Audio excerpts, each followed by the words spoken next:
রাষ্ট্রদ্রোহ মামলায় চিন্ময় কৃষ্ণ কারাগারের চট্টগ্রাম আদালত এলাকায় উত্তেজনা। ধর্মীয় নেতা হিসেবে গ্রেপ্তার হননি জানালেন উপদেষ্টা আসিফ। শাপলা চত্বরে গণহত্যা, শেখ হাসিনা সহ 50 জনের বিরুদ্ধে ট্রাইব্যুনালে অভিযোগ হেফাজতে ইসলামের। দোষীদের দৃষ্টান্তমূলক শাস্তির দাবি। উপরাষ্ট্রপতি, উপপ্রধানমন্ত্রী ও তত্ত্বাবধায়ক চায় বিএনপি। সংবিধান সংস্কারে 62 প্রস্তাব, সবার প্রস্তাবনা খতিয়ে দেখা হচ্ছে জানালেন আলী রিয়াজ। সরকারের বিরুদ্ধে প্রতিদিনই ষড়যন্ত্র করছে ফ্যাসিবাদের দোসররা, বললেন তথ্য উপদেষ্টা। গণমাধ্যমে সঠিক তথ্য তুলে ধরার আহ্বান। মেগা মানডে সংঘাতের পর এখনো থমথমে যাত্রাবাড়ি এলাকা। আন্দোলন নিরসনে কঠোর হতে চায় না সরকার, জানালেন স্বরাষ্ট্র উপদেষ্টা। এবং মিরপুরে আয়ারল্যান্ডের বিপক্ষে কাল প্রথম ওয়ানডেতে মুখোমুখি বাংলাদেশ নারী দল। জয় দিয়ে সিরিজ শুরু করতে চায় নিগার সুলতানার দল।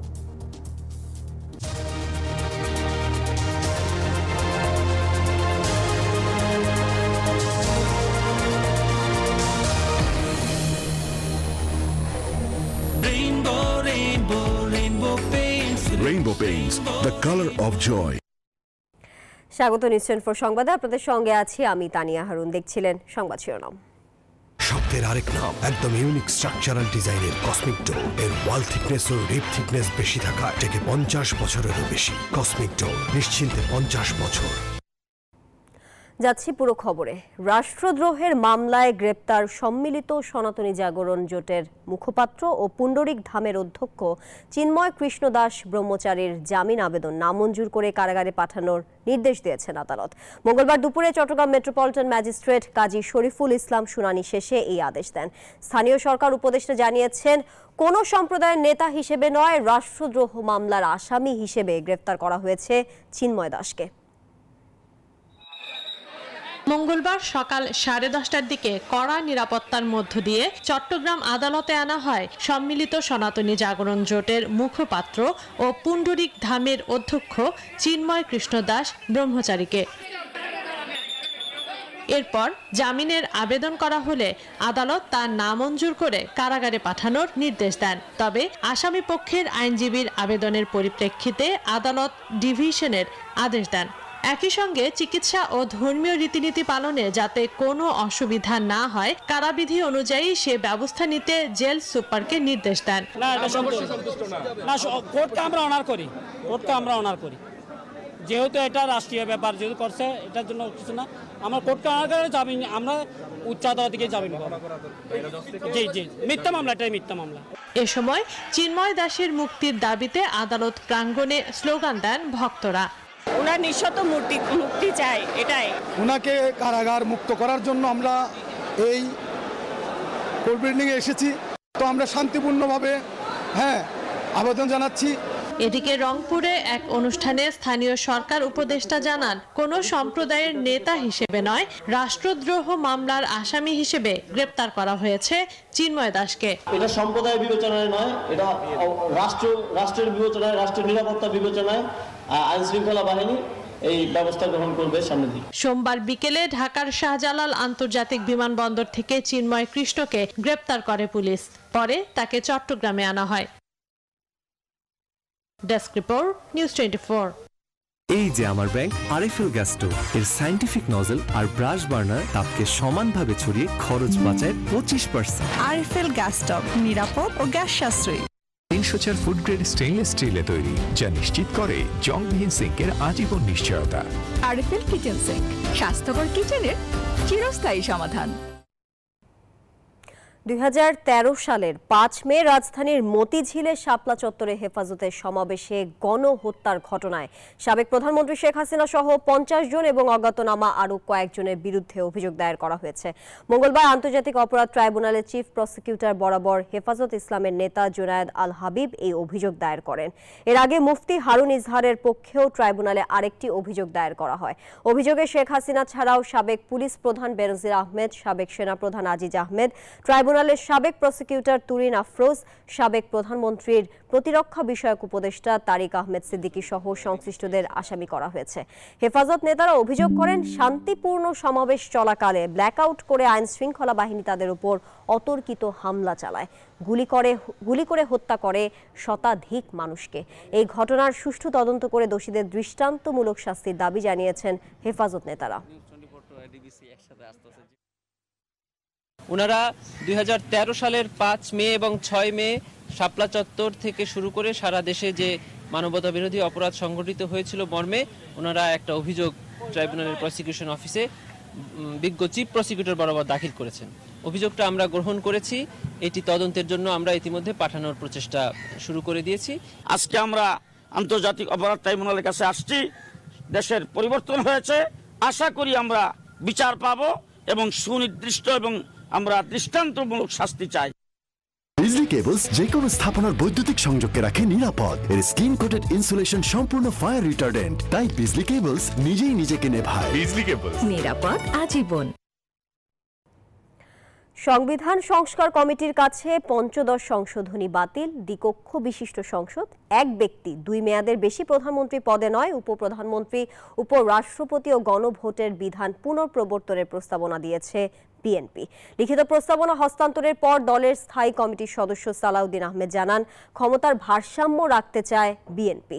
এদিকে এখন পর্যন্ত 28টি সংগঠন ও 50,000 মানুষ সংস্কার কমিটির কাছে প্রস্তাবনা দিয়েছে জানিয়ে অধ্যাপক আলী রিয়াজ জানান, তারা সব মতামতই এখন যাচাই বাছাই করছেন। অন্তর্বর্তীকালীন সরকারের সংস্কার কমিটির কাছে দলীয় প্রস্তাবনা তুলে ধরতে ছায়া কমিটি করে বিএনপি।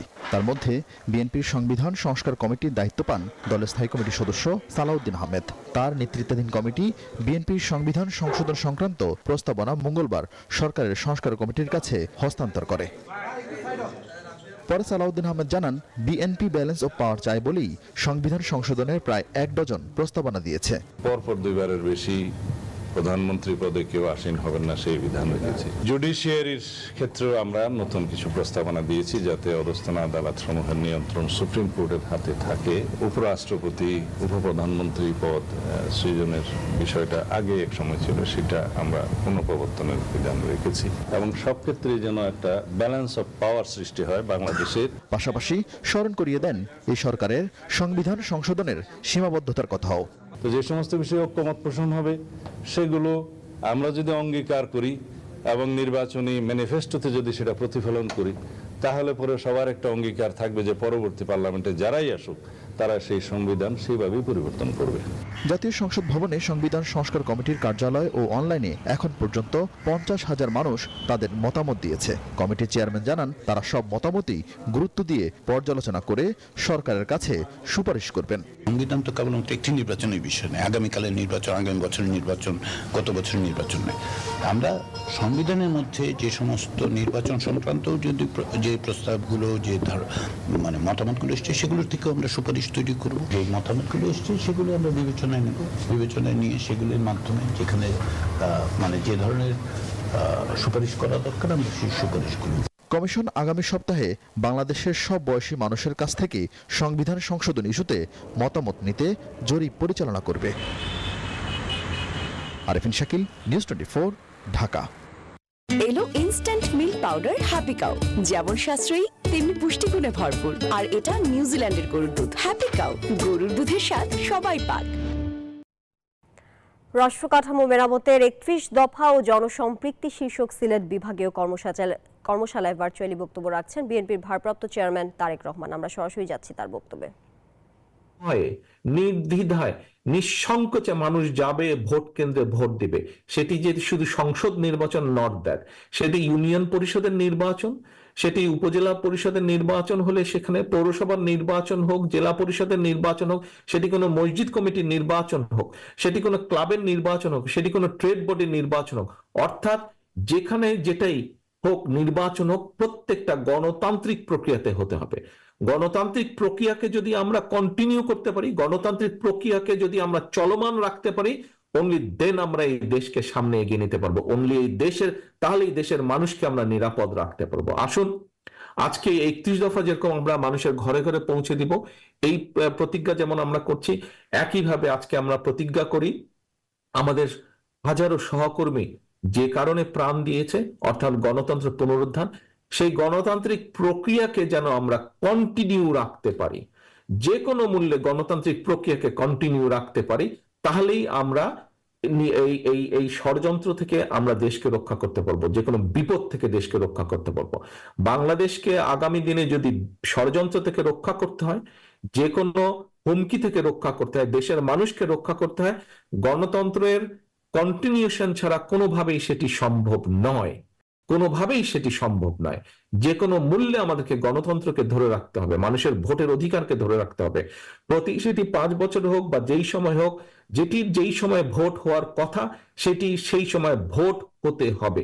এর বাইরে অর্থাৎ মানুষের মতামত দেবার যে প্রক্রিয়া সেটিকে চালু রাখতে হবে, চালু রাখতে হবে, চালু রাখতে হবে। প্রিয় সহকর্মীবৃন্দ, আপনাদের সকলকে আন্তরিকভাবে ধন্যবাদ। সকাল থেকে আপনারা অনেক পরিশ্রম করেছেন, সকাল থেকে আপনারা নিজেদেরকে আমি বিশ্বাস করি প্রস্তুত করেছেন এই 31 দফা কিভাবে আপনারা জনগণের সামনে পৌঁছে দেবেন। পরিশেষে আমি একটি কথা বলবো, আজকে অনুষ্ঠানটি সিলেটে হচ্ছে। আমাদের যে আজকে প্যানেল বোর্ডের যে মূল যে ইনি আছেন ডক্টর পাভেল, আমি জানি না আপনারা জানেন কিনা, ওনার বাড়ি কিন্তু বগুড়া, উনি বগুড়ার মানুষ। তো এখন বগুড়ার মানুষ হিসেবে উনি যখন বললেন যে সিলেটের অনুষ্ঠানটি সবচেয়ে সুন্দর হয়েছে, সবচেয়ে ডিসিপ্লিন, সবচেয়ে ভালো হয়েছে, স্বাভাবিকভাবে ভিতরে ভিতরে কিন্তু সবচেয়ে খুশি আমি হয়েছি। উপস্থিত নেতৃবৃন্দ সকলে ভালো থাকবেন ইনশাল্লাহ, সকলে সুস্থ থাকবেন ইনশাল্লাহ, আপনাদের সাথে আবারও দেখা হবে। আজকের আমাদের 31 দফার এই যে মূল্যায়ন বা আলোচনা সভা, সেমিনার যেটি বলি, আমাদের আজকের মূল লক্ষ্য, প্রতিজ্ঞা, প্রত্যাশা হবে বাংলাদেশের যে কোনো মূল্যে আমরা গণতান্ত্রিক প্রক্রিয়াকে অব্যাহত রাখবো। এটিই হবে আমাদের মূল লক্ষ্য, মূল প্রক্রিয়া, মূল প্রতিজ্ঞা। আসসালামু আলাইকুম। বাংলাদেশ জিন্দাবাদ, বাংলাদেশ জাতীয়তাবাদী দল জিন্দাবাদ। দর্শক, ভার্চুয়ালি বক্তব্য রাখছিলেন বিএনপির ভারপ্রাপ্ত চেয়ারম্যান তারেক রহমান। আমরা যুক্ত ছিলাম সেখানে। আমি এই চেয়ারে বসবো না। বাচ্চু ভাই, এই চেয়ারকে ভয় পেও না। ডেন্টিস্টের পরামর্শে নাও নতুন কোলগেট অ্যাক্টিভ সোল, যা দাঁতের সমস্যা শুরু হওয়া মাত্রই থামিয়ে দেয়। না থাকবে ব্যথা, না থাকবে ভয়। বর্তমান সরকারের বিরুদ্ধে ষড়যন্ত্রের অংশ হিসেবে গেল 2 দিন অস্থিরতা সৃষ্টির চেষ্টা হয়েছে বলে মন্তব্য করেছেন তথ্য উপদেষ্টা নাহিদ ইসলাম। এজন্য ফ্যাসিস্টরা দুর্নীতির টাকা ব্যবহার করছে অভিযোগ করে তিনি বলেন, ভাঙচুর করলে কঠোর ব্যবস্থা নেওয়া হবে। গণমাধ্যমের স্বাধীনতা নিশ্চিতে সরকার কাজ করছে বলেও জানান তথ্য উপদেষ্টা। আমাদের অনেক সমন্বয়কদেরকে সচিবালয়ে তথ্য উপদেষ্টা নাহিদ ইসলামের সাথে সাক্ষাৎ করেন ঢাকা রিপোর্টার্স ইউনিটির নেতারা। গণ অভ্যুত্থান, বর্তমান রাজনৈতিক ও অস্থিতিশীল পরিস্থিতি নিয়ে সাংবাদিকদের সাথে কথা বলেন তিনি। অবস্থায় ভর্তি আছি। উপদেষ্টা বলেন, গণমাধ্যমে এক শ্রেণীর দোষর সৃষ্টি হয়েছে, ফলে গণমাধ্যমের প্রতি জনগণের আস্থা এবং বিশ্বাস নষ্ট হয়ে গেছে। তা ফিরিয়ে আনতে সাংবাদিকদেরই ভূমিকা পালন করতে হবে। একটা সরকার, একটা মন্ত্রণালয় আসলে নিরপেক্ষ সাংবাদিকতা গড়ে তুলতে পারে না। এইটা আপনাদের সাংবাদিকদের ভিতরকার লড়াই হইতে হবে।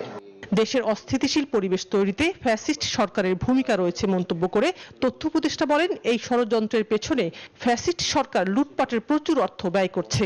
এই যে বিগত সরকারের যারা দলীয় কর্মী, তারা কিন্তু ব্যাপকভাবে প্রচার করেছে।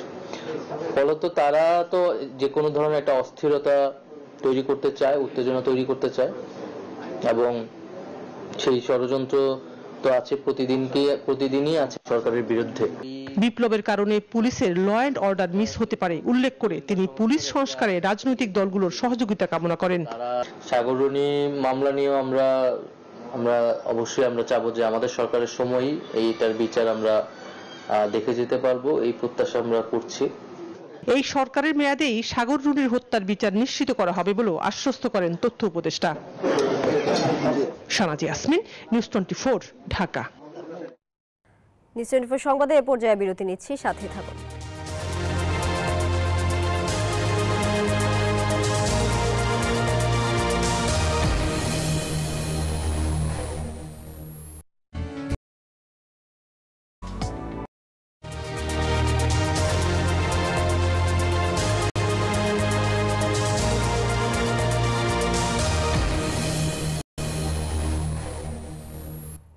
স্বাগত আরো একবার দেখছেন নিউজ 24 সংবাদ।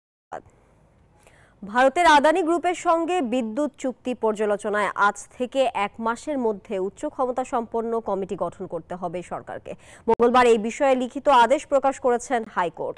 এর আগে গত 19 নভেম্বর বিচারপতি ফারা মাহবুব ও বিচারপতি দেবাশিস রায় চৌধুরীর হাইকোর্ট বেঞ্চ রুল সহ এই সংক্রান্ত আদেশ দেন। একই সঙ্গে চুক্তির বিস্তারিত প্রতিবেদন দিতে আন্তর্জাতিক জ্বালানি ও আইন বিশেষজ্ঞদের সমন্বয়ে উচ্চ ক্ষমতা সম্পন্ন কমিটি গঠনের নির্দেশ দেন। এর আগে ভারতের আদানি গ্রুপের সঙ্গে করা বিদ্যুৎ চুক্তি পর্যালোচনা অথবা বাতিলের নির্দেশনা চেয়ে হাইকোর্টে রিট আবেদন করেছেন সুপ্রিম কোর্টের আইনজীবী ব্যারিস্টার এম আব্দুল কাইয়ুম।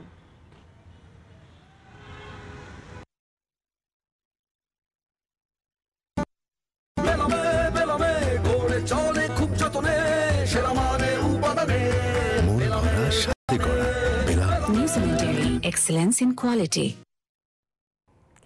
দুই কলেজের শিক্ষার্থীদের হামলা ও ভাঙচুরের ঘটনার পর আজ থমথমে অবস্থা বিরাজ করছে যাত্রাবাড়ি ড্যামরা এলাকায়।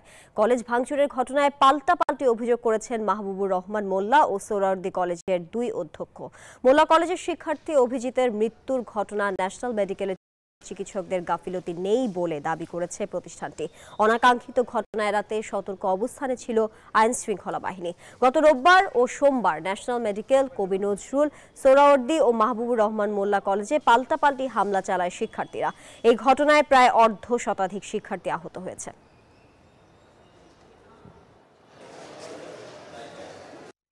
আমাদের যে ভোল্ট ছিল, যেখানে আমাদের শিক্ষার্থীদের বিভিন্ন সার্টিফিকেট মার্কশিট থাকে, কোনো সার্টিফিকেট মার্কশিট এখানে নাই। অতর্কিত হামলায় ক্ষতির পরিমাণ অনেক, আপনারা নিজেরাও দেখছেন, প্রায় 60 থেকে 70 কোটি টাকা প্রায় আমাদের ক্ষতি হয়ে গেছে। কারো হাত ভেঙেছে, কারো পা ভেঙেছে, কেউ এমন ব্যথা পেয়েছে উপর দিয়ে দেখা যাচ্ছে না, কিন্তু সে দাঁড়াতে পারছে না।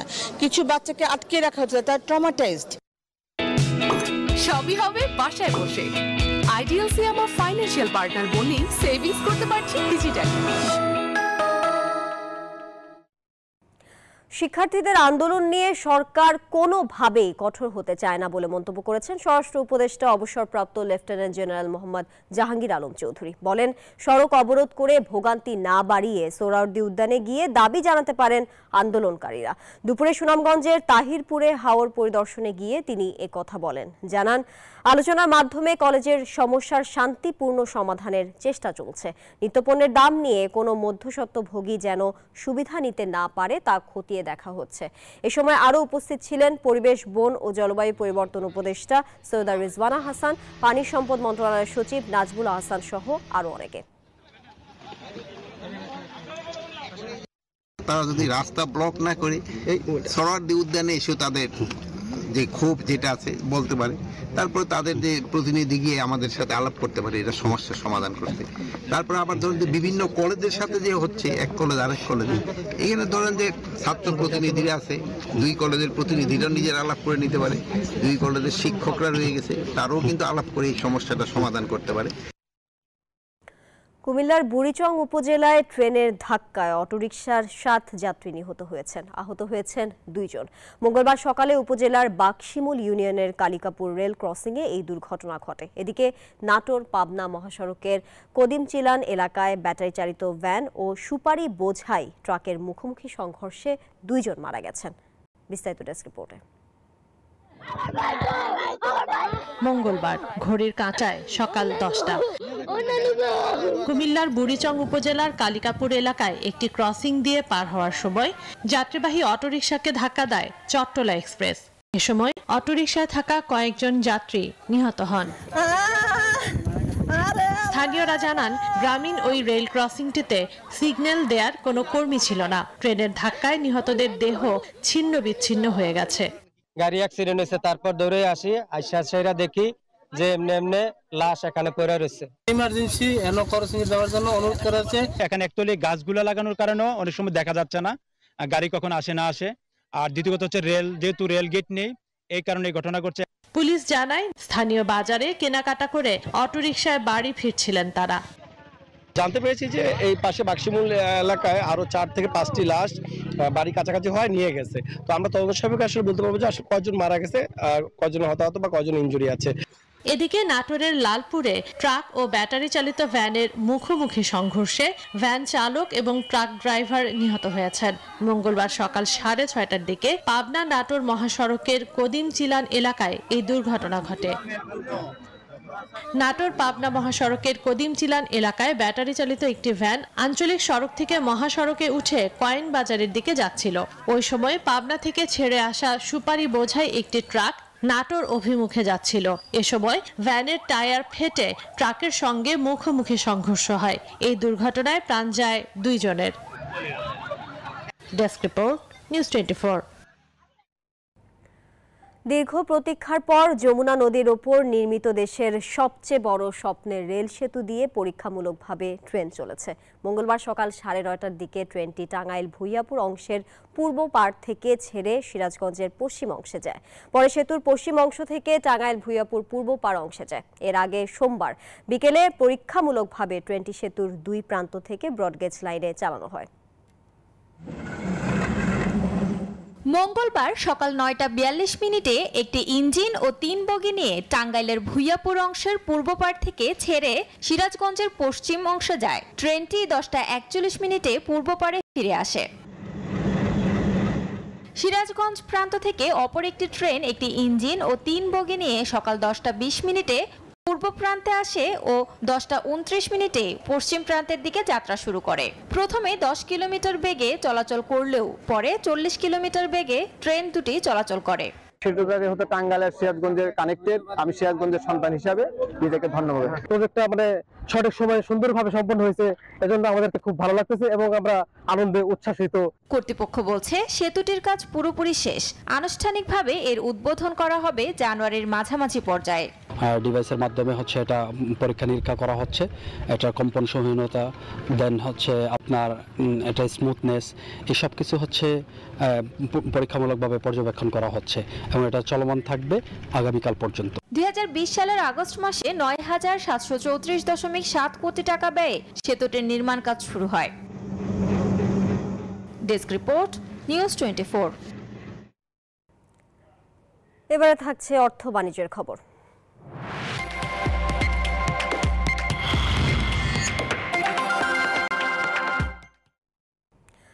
ব্যাংকিং সেবা খাতে উৎকর্ষের 25 বছর পূর্ণ করল ব্যাংক এশিয়া। মঙ্গলবার রাজধানীর একটি হোটেলে আয়োজিত মিট দ্য প্রেসে ব্যাংক এশিয়ার ব্যবস্থাপনা পরিচালক সোহেল আরকে বলেন, নিজেদের যাত্রা শুরু থেকেই ব্যাংক এশিয়া গ্রাহকদের জন্য নতুন নতুন ব্যাংকিং সেবা প্রদান করে আসছে।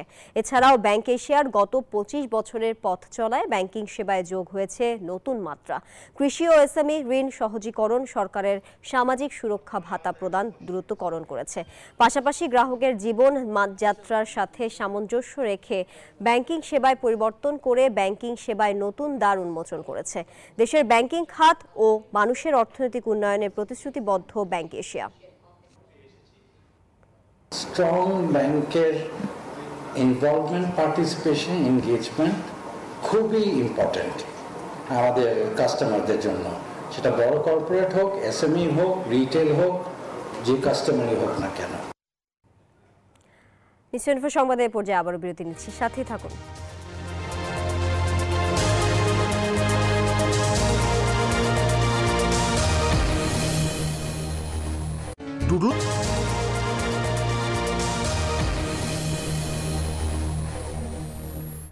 নিউজ সংবাদে স্বাগত আরও একবার। এবারে থাকছে আন্তর্জাতিক প্রসঙ্গ। পিটিআই নেতা ইমরান খানের মুক্তির দাবিতে বিক্ষোভে উত্তাল পাকিস্তান। রাস্তায় নামা হাজারো সমর্থকদের দাবির মুখে অচল হয়ে পড়েছে ইসলামাবাদ থেকে রাওয়ালপিন্ডি। এখন পর্যন্ত নিরাপত্তা সদস্য সহ 6 জন নিহতের তথ্য পাওয়া গেছে। নিরাপত্তা ঝুঁকি বিবেচনায় নিয়ে রাজধানীতে সংবিধানের 245 ধারা সক্রিয় করে সেনাবাহিনী মোতায়েন করা হয়েছে। পরিস্থিতি অশান্ত করার যে কোনো চেষ্টা ও জঙ্গি তৎপরতা কঠোর হাতে দমনের নির্দেশ দেওয়া হয়েছে। বন্ধ করে দেওয়া হয়েছে রাজধানীর সব প্রবেশ পথ। জারি করা হয়েছে 144 ধারা। তবে সব বাধা উপেক্ষা করে রাজধানীর উপকণ্ঠে পৌঁছে গেছে পিটিআই নেতা কর্মীদের গাড়ি বহর। লেবাননে যুদ্ধবিরতি চুক্তি সম্পন্ন করার দ্বার প্রান্তে রয়েছে ইসরায়েল ও হিজবুল্লাহ। এই ব্যাপারে চূড়ান্ত আলোচনার জন্য আজ মঙ্গলবার ইসরায়েলি মন্ত্রিসভায় উপস্থাপন করা হবে চুক্তিটি। তবে এখনও দখলদারদের অব্যাহত হামলায় 24 ঘন্টায় লেবাননে আরও 31 জনের প্রাণহানি হয়েছে। এদিকে গ্রেপ্তারি পরোয়ানার বদলে ইসরায়েলি প্রধানমন্ত্রীর মৃত্যুদণ্ড কামনা করছেন ইরানের সর্বোচ্চ ধর্মীয় নেতা আয়াতুল্লাহ খামেনি। অবশেষে আবারও এলো অগণিত বেসামরিকদের হতাহতের ঘটনায় লাগাম টানা সুযোগ। লেবাননে যুদ্ধবিরতি চুক্তির দ্বারপ্রান্তে রয়েছে ইসরায়েল ও হিজবুল্লাহ, এমনটাই তথ্য দিয়েছে ইসরায়েলি নেতারা। চুক্তিটি কার্যকর হলে দক্ষিণ লেবানন এবং ইসরায়েল সীমান্তে হতে পারে দীর্ঘস্থায়ী সংঘাতের অবসান। প্রস্তাবিত চুক্তি অনুযায়ী লেবাননে দুপক্ষের চলমান সংঘাত বন্ধে 60 দিনের একটি সাময়িক যুদ্ধবিরতি কার্যকর হতে পারে। তবে এমন মুহূর্তেও লেবাননে হামলা চালিয়ে যাচ্ছে দখলদাররা। 24 ঘন্টায় প্রাণহানি হয়েছে আরও কয়েকজনের। যুদ্ধবিরতির জন্য যুক্তরাষ্ট্র যতটা সম্ভব চাপ প্রয়োগ করছে বলে সোমবার মার্কিন পররাষ্ট্র দপ্তরের নিয়মিত ব্রিফিংয়ে জানালেন স্টেট ডিপার্টমেন্টের মুখপাত্র ম্যাথিউ মিলার। আমি যা বলবো, উল্লেখযোগ্য অগ্রগতি করেছি আমরা, তবে সবকিছু এখনই চূড়ান্ত হয়নি। চেষ্টা চালিয়ে যাচ্ছি, দুপক্ষেরই সম্মতি পেতে হবে আমাদের। এদিকে আন্তর্জাতিক অপরাধ আদালতে ইসরায়েলের প্রধানমন্ত্রী বেনিয়ামিন নেতানিয়াহুর বিরুদ্ধে গ্রেপ্তারি পরোয়ানার বদলে মৃত্যুদণ্ড জারি করা উচিত ছিল বলে সোমবার মন্তব্য করেছেন ইরানের সর্বোচ্চ ধর্মীয় নেতা আয়াতুল্লাহ খামেনি। নিবির আমিন, নিউজ 24। এবারে খেলার খবর। 3 ম্যাচ সিরিজের প্রথম ওয়ানডেতে কাল আয়ারল্যান্ড নারী দলের বিপক্ষে মাঠে নামবে বাংলাদেশ। টাইগার্স অধিনায়ক নিগার সুলতানা জ্যোতি মিরপুরে জয় দিয়ে সিরিজ শুরু করতে চান। আগামী বছর ভারতে আইসিসি ওয়ানডে বিশ্বকাপে সরাসরি খেলতে হলে আইরিশদের বিপক্ষে সিরিজে শতভাগ জয় পেতে হবে বাংলাদেশের। এছাড়াও পরের ওয়েস্ট ইন্ডিজ সিরিজেও 3-0-তে জিততে হবে তাদের। তাই এই সিরিজ টাইগার্সদের জন্য বেশ গুরুত্বপূর্ণ। প্রথম ওয়ানডে শুরু হবে বুধবার সকাল 10টায়। West Indies definitely challenging, but still যদি আমরা এখান থেকে একটা ভালো বলবো যে সিরিজ শেষ করতে পারি টিম হিসেবে, সেটা অবশ্যই আমাদের মোরালি বুস্ট আপ করবে নেক্সট সিরিজে। বাট মোর ইম্পর্টেন্ট হচ্ছে যেহেতু লম্বা সময় পরে ওডিআই খেলা, সো আমাদের স্টার্টটা অনেক বেশি ইম্পর্টেন্ট, যে আমরা অ্যাজ এ টিম কিভাবে স্টার্টটা করতেছি। দেশের সবচেয়ে বড় ফ্র্যাঞ্চাইজি আসর বিপিএল 7 দল নিয়ে 3 ভেন্যুতে মাঠে গড়াবে আসরটি। এরই মধ্যে দল গুছিয়ে ফেলেছে ফ্র্যাঞ্চাইজিগুলো। গত আসরে চ্যাম্পিয়ন ফরচুন বরিশাল ধরে রাখতে চায় শিরোপা। তামিম ইকবালের নেতৃত্বে শক্তিশালী স্কোয়াড গড়েছে তারা। তবে নতুন সভাপতির চাওয়া কোনোভাবে যেন প্রশ্নবিদ্ধ না হয় এবারের আসর। আইপিএল এর আদলে বিপিএল এর যাত্রা শুরু। 11তম আসরে এসেও সমালোচনা এড়াতে পারেনি দেশের সবচেয়ে বড় ফ্র্যাঞ্চাইজি আসর। ড্রাফটের পর থেকে শুরু হয় সমালোচনা, চলে আসরের শেষ পর্যন্ত। গত আসরে শিরোপা জিতে ফরচুন বরিশাল মিরপুরে উৎসব করলো, ট্রফি নিয়ে যেতে পারেনি নিজ জেলায়। কারণটা জানালেন বরিশালের স্বত্বাধিকারী। আমরা ট্রফিটা নিয়ে যেতে পারি না, এটা আসলে আমার ব্যর্থতা না, বরিশালবাসীর। বরিশালে যারা লিডার ছিলেন, বরিশালে যারা আমাদেরকে নেয়ার জন্য তো একজন লোক লাগে। আমি মেয়রের কাছে গিয়েছিলাম, ওখানে প্রতিমন্ত্রীর কাছে গিয়েছিলাম, they don't allow me to bring the trophy. So আমি গেলে হয়তো ওখানে একটা ঝামেলা হয়ে যেত, এই জন্য আমি যাইনি। এবারও কাগজে কলমে শক্তিশালী স্কোয়াড গড়েছে দক্ষিণের দলটি। সেই টিমের অধিনায়ক তামিম ইকবাল বেশ আগে থেকেই পরিকল্পনা সাজিয়ে রেখেছিলেন। তামিম ইকবালের সঙ্গে মুশফিকুর রহিম, মাহমুদুল্লাহ রিয়াদ, নাজমুল শান্তরা রয়েছেন। সবারই রয়েছে অধিনায়কের দায়িত্ব পালনের অভিজ্ঞতা। সে কারণে ক্যাপ্টেনদের টিম বললেও ভুল হবে না। তাহিদ হৃদয়, রিশাদ হোসেন, তানভীর, তাইজুলদেরও রেখেছে তারা। ফরেন ক্যাটাগরিতে David Malan, Kyle Mayers, Mohammad নবীদের টিমে রেখেছে তারা। তবে ডেভিড মিলারকে এবার পাচ্ছে না দক্ষিণের দলটি। আমাদের আশা এবং প্রত্যাশা আমরা ভালো খেলবো এবং গেম টু গেম যাব। আমরা কখনোই মনে করি না যে অপর পক্ষ শক্তিশালী না, সবাই শক্তিশালী দল গঠন করেছে। টিভি এবং টিকিটিং সত্ত্ব নিয়ে দলগুলোর দেন দরবার বেশ পুরনো।